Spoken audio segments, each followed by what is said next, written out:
Young men here in Fortune Bay still go to sea, on the big stern trawlers these days. Their fathers sailed on banking schooners, but you don't see those tall, proud vessels anymore. Their time is over. But the stories, the legends, live on. One especially chilling tale is of the mysterious disappearance of the schooner Marion 70 years ago. They say she was scuttled at sea. Most of her crew hailed from Boxey. The tiny community never really recovered from the loss of so many of its young men. Uncle Steve was 16 years old and fishing on another schooner when the Marion was lost. His account of what happened captured the imagination of Bud Davidge.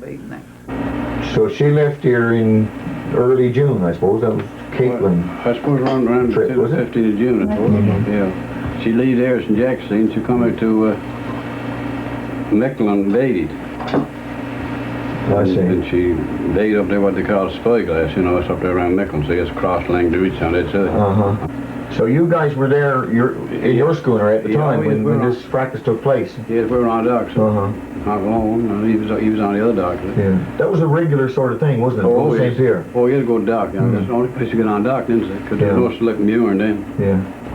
Yeah. The stories that smolder in the memories of our older people, of life and death long ago on this coast, of heroism and mystery and tragedy, stories that will eventually be lost, unless the younger crowd can somehow keep them alive.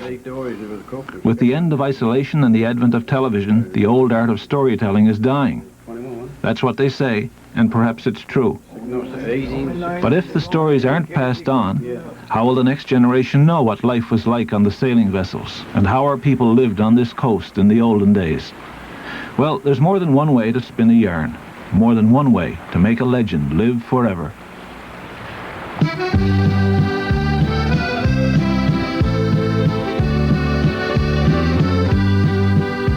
In 1915, on the 10th day of June, at Burke's Wharf the Marion lay, prepared for the banks as was custom to do, all loaded with capelin for bait.